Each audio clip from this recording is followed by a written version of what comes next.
अहम ख़बर ॾियूं त क़ौमी टीम जी ॿी इनिंग में 216 रन्स ते ऑल आउट थी वई आहे। अव्हांखे ॿुधायूं त इंग्लैंड खे मैच खटण लाइ 167 रन्स जो अदब ॾिनो वियो आहे। अव्हांखे अहम ख़बर ॾियूं त क़ौमी टीम ॿी इनिंग में 216 रन्स ते ऑल आउट थी वई आहे। इंग्लैंड खे मैच खटण लाइ 167 रन्स जो अदब ॾिनो वियो आहे। इन हवाले सां वधीक तफ़सीलनि लाइ असां सां लाइन ते मौजूद आहे कराची मां KT न्यूज़ जो स्पोर्ट्स एंकर पर्सन मुजाहिद सोलंकी। जी मुजाहिद, अपडेट कजो।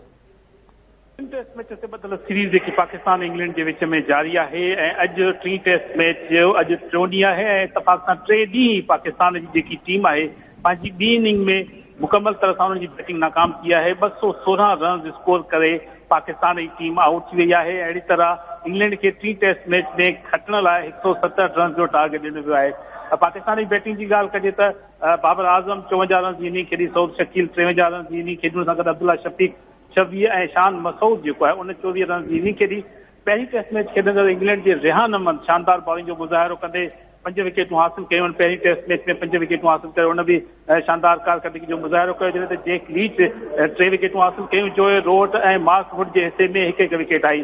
पहिरीं इनिंग में पाकिस्तान के खिलाफ़ जेकी इंग्लैंड की टीम में बैटिंग कई उन 354 रन स्कोर कयूं ऐं पाकिस्तान के खिलाफ़ उन्हनि खे 50 रन की बढ़ती हासिल हुई ऐं पाकिस्तान अॼु जेको आहे 216 रन ठाहे आउट थी वियो आहे। अहिड़ी तरह सां 160 रन की बढ़ती थिए थी। जेको टारगेट है वो 167 जो है। टी टेस्ट मैच जे टे ॾींहं चौथी इनिंग की शुरुआत थियण वारी आहे ऐं विकेट में स्पिन असांखे नज़र आयो आहे। उहो सबबु आहे जो पहिरीं टेस्ट मैच खेॾंदड़ रेहान अहमद 5 विकेटूं हासिल कयूं त पाकिस्तान जी टीम जे पारां बि पहिरीं इनिंग में 4 विकेटूं नोमान ऐं इब्रार अहमद हासिल कयूं। हाणे इंग्लैंड जे लाइ टारगेट ॾिसण में तो तमामु थोरो अचे थो, पर विकेट जो जेको बिहेव आहे उहो उन्हनि खे थोरो परेशानी जे बर चाढ़े सघे थो। जेकॾहिं अॼु इंग्लैंड जो रांदीगर कोई बि आउट थो थिए ऐं 50-60 रन स्कोर करण में इंग्लैंड कामयाब थी वञे थी त पोइ इंग्लैंड जी कामयाबी जा जेके इम्कान आहिनि उहे रोशन थी वेंदा ऐं पोइ पहिरियों दफ़ो हिस्ट्रीअ में हूंदो जो पाकिस्तान खे कंहिं टेस्ट सीरीज़ में कंहिं मुल्क वाइट वॉश शिकस्त ॾी हुजे। जी वॾी महिरबानी अपडेट करण लाइ मुजाहिद सोलंकी।